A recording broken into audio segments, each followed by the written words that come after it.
Olá, estudantes do 7º ano. Neste vídeo vamos aprender um pouquinho mais sobre a nossa língua portuguesa. Vamos estudar um pouquinho sobre alguns elementos que constituem os gêneros textuais. Eu quero parabenizar vocês por estarem aí assistindo as videoaulas, dizer o quanto que eu aprecio essa atitude de vocês de mostrar o quanto vocês são responsáveis pela aquisição dos conhecimentos. Então vamos ver aqui quais são os nossos objetivos. Então, olha, os nossos objetivos consistem em compreender o que é um júri simulado.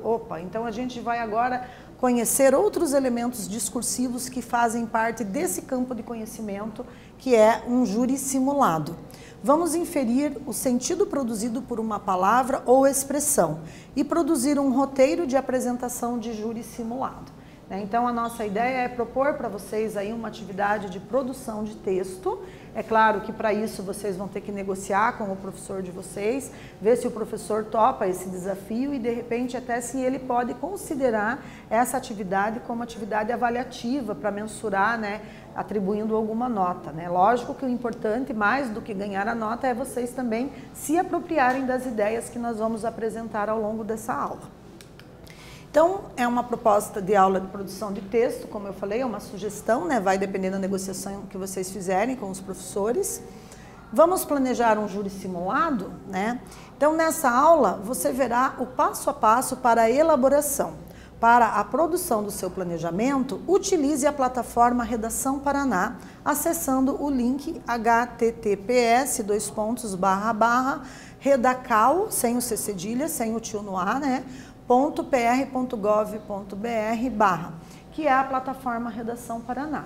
Você provavelmente já deve ter ouvido falar, que existe aí a plataforma Redação Paraná, é uma plataforma digital que permite aos alunos, com ou sem a orientação do professor, produzirem textos dos mais variados gêneros textuais. Então, lá na plataforma, se vocês entrarem no portal do aluno, vocês têm que entrar com o @escola de vocês, e aí vocês terão acesso a essa plataforma e a essas possibilidades. Vocês vão ver que existem alguns vídeos que foram elaborados com slides animados, vídeos muito interessantes que ensinam a vocês os elementos composicionais, as características de textos de diversos gêneros, sobre resumo, texto dissertativo ou argumentativo, fábula, conto, crônica e etc. Então a nossa proposta de hoje é fixar num desses gêneros, que é trabalhar os elementos composicionais do júri simulado. Vale a pena explorar essa plataforma, tá? Então fica a dica para vocês. Então aqui, nós temos um conceito aqui, uma definição do que vem a ser um júri simulado. A professora está falando, mas e aí? Afinal de contas, o que é isso? O que significa júri e o que significa simulado? Então vamos ler aqui comigo a definição. O júri simulado é a simulação de um tribunal judiciário, divididos em 3 grupos, é uma sugestão, galera? Divididos em 3 grupos, 2 grupos de debatedores e um júri popular. Os alunos podem discutir sobre um tema até chegar a um veredito, até chegar a um consenso a respeito de alguma situação que tenha ido a julgamento. Então, para ser julgado, a pessoa tem que passar muitas vezes por uma situação de tribunal de júri. E aí a gente está propondo para vocês a situação aí envolvendo um júri simulado como proposta de atividade escolar. Então vejam aqui no segundo parágrafo, o papel do mediador, no caso o professor ou um convidado, é o de coordenar a prática, delimitando o tempo para cada grupo defender sua tese e atacar a tese defendida pelo grupo oponente. Então, num tribunal de júri, numa situação envolvendo aí o julgamento de alguém por ter cometido um ato infracional, por ter cometido algum ilícito, a gente vai ter ali uma equipe, que vai elaborar argumentos para defendê-lo e uma equipe que vai elaborar os argumentos para fazer a acusação. Então, tudo isso vai envolver o quê? Que vocês pesquisem, que vocês negociem, para que vocês possam selecionar as palavras e construir os argumentos de vocês. E esses argumentos têm que ser persuasivos, têm que ser convincentes, certo? Tanto estando no papel de acusador, quanto estando no papel de defensor. Tem que haver argumentos que possam convencer ali o pessoal do tribunal de júri. Então, é essa a situação. A gente vai fazer uma simulação. Continuando então, vamos para a nossa primeira atividade. Vejam aqui, né, um fragmento da nossa proposta. Divididos em 3 grupos, 2 grupos de debatedores e um júri popular, os alunos discutem sobre um tema até chegar a um veredito. No trecho, qual o sentido da palavra destacada? Então vamos trabalhar aqui com inferência de significado. Um tempo para vocês responderem a nossa primeira questão.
Retornando então, observem aqui que a palavra que estava em destaque, que vocês viram que estava negritada, era a palavra veredicto.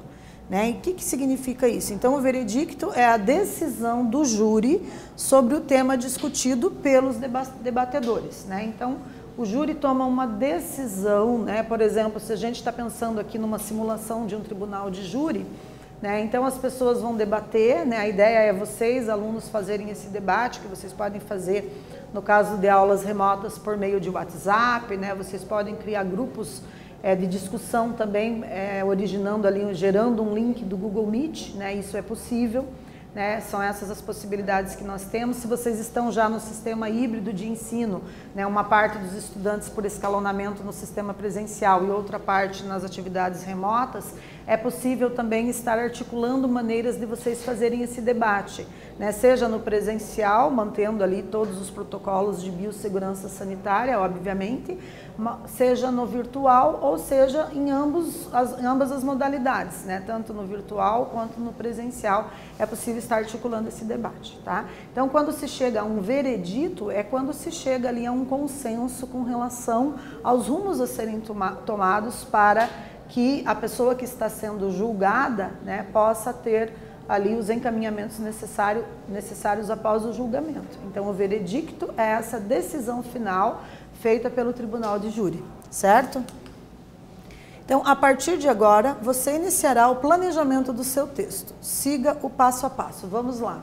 Então, agora vocês vão discutir as estratégias de como vocês vão elaborar, né, o roteiro que vai fundamentar o discurso de vocês. Seja no papel de acusador, seja no papel de defensor de uma determinada situação, que aí vocês também que vão escolher, ok? Então, o primeiro passo, observem aqui. O primeiro passo, o debatedor de um júri simulado deve saber qual é o tema do debate. Então, qual é o assunto que vai ser discutido? Isso que vocês vão negociar, né? Qual a tese do seu grupo? É contra ou a favor? Sim ou não? Então, a tese é o ponto de vista, é a opinião, né? Quando eu defendo a minha tese a respeito de um determinado assunto, eu estou defendendo aquilo que eu penso, eu estou me posicionando subjetivamente, né? Então, a minha tese é a minha expressão subjetiva daquilo que eu penso, das minhas ideias, como eu exteriorizo, como eu expresso aquilo que eu penso de fato, a minha opinião.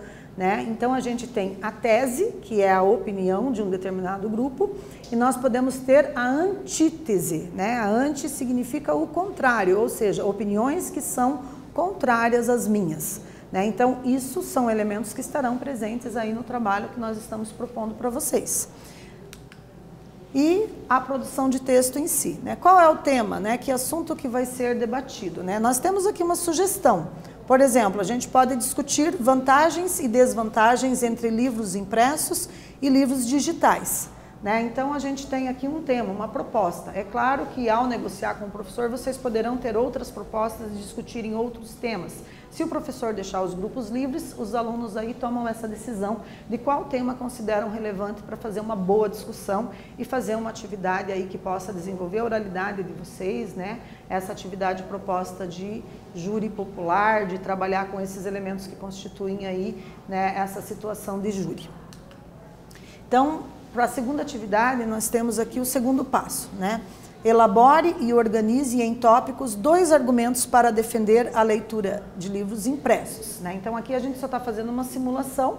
É claro que vai depender do acordo que vocês fizerem, né? Mas como o nosso tema apresentado se refere aos livros impressos e aos livros digitais, então eu vou pedir para vocês aí, nesse momento, elaborar e organizar em tópicos. Né? Vocês podem fazer apenas frases assim, de efeito, né? Não vai ter ali um parágrafo escrito, mas apenas algumas frases do que vocês considerariam relevantes no momento em que vai discutir a leitura de livros impressos, nesse caso, da nossa segunda atividade, ok?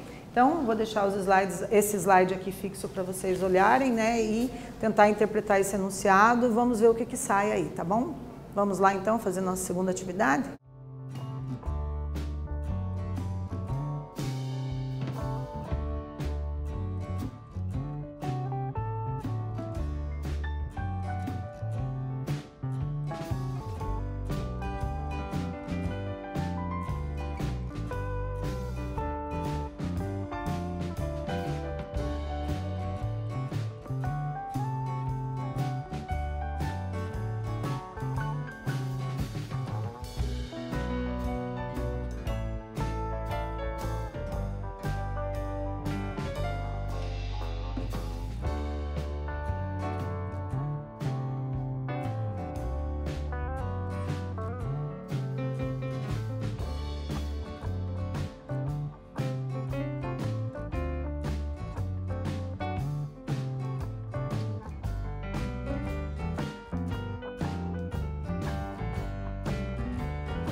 Pessoal, vamos retornar então. Observem aqui, né, que com relação a esse tema, né, para a gente discutir aí os livros impressos e os livros digitais, quais são as vantagens e desvantagens. Então, no nosso enunciado foi solicitado que vocês elaborassem, né, e organizassem em tópicos 2 argumentos para defender a leitura de livros impressos. Então, quais poderiam ser os 2 argumentos? Essa é apenas aqui sugestão, né? Então, poderíamos argumentar assim que o livro impresso, ele produz uma sensação agradável de algo físico e também ele pode permitir a leitura sem distrações, né? Porque no impresso nós não temos ali notificações de mensagens de WhatsApp, né? Ou outras situações que possam distrair o leitor. Então, a gente tem essa possibilidade de fazer uma leitura sem distrações no livro impresso. São apenas algumas sugestões, né? Para a terceira atividade agora, a gente tem aqui o terceiro passo. Para cada um dos argumentos, desenvolva um parágrafo que o explique e justifique. Então, com relação à sensação agradável de algo físico, vocês vão produzir um parágrafo, e com relação à leitura sem distrações, vocês vão produzir outro parágrafo, tá? Então, mais um tempo aí significativo para essa atividade.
Retornando então, nós temos aqui como sugestão, né, por exemplo, ao discutir o tópico sensação agradável de algo físico, é a sensação de se ter algo em mãos, o cheiro do livro, a textura da página, tudo isso aumenta o prazer da leitura e a satisfação em adquirir um novo exemplar.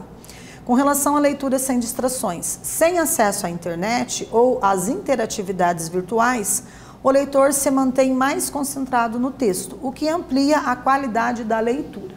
Então, são possibilidades aqui de desenvolver um parágrafo em cima de um tópico, né, a partir dessa discussão.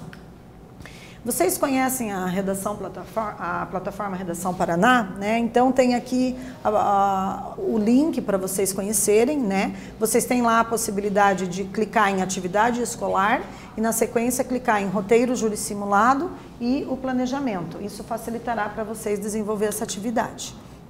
Então, para a produção de texto, o planejamento deve ser escrito em tópicos, pois ele servirá como um roteiro na apresentação do júri simulado.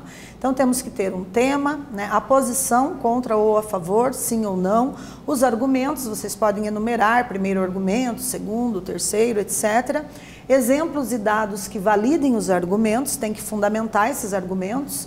Fonte de pesquisa dos exemplos, onde que foi pesquisado, desenvolver cada argumento em parágrafos e o parágrafo conclusivo. Tem que retomar os principais argumentos para a elaboração do texto e do encerramento, para fazer o fechamento.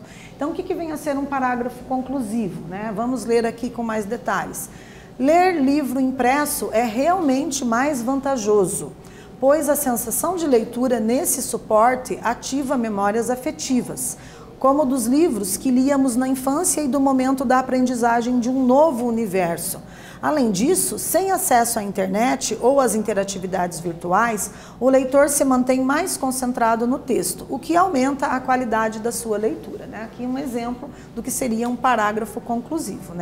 E aí também a gente tem a avaliação do texto. Será que a linguagem está simples, clara e objetiva? É sempre bom eu dar uma relida no meu texto para finalizar a minha versão.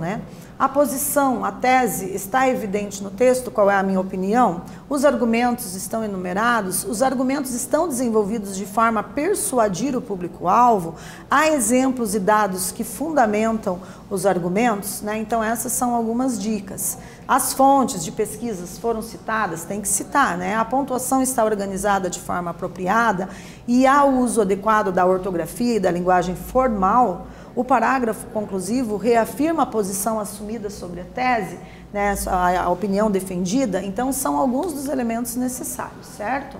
Então, nessa aula, a gente teve a oportunidade de visualizar aí uma proposta de produção textual, Fizemos alguns exemplos aí para vocês perceberem o passo a passo. Agradeço a participação de vocês e até breve.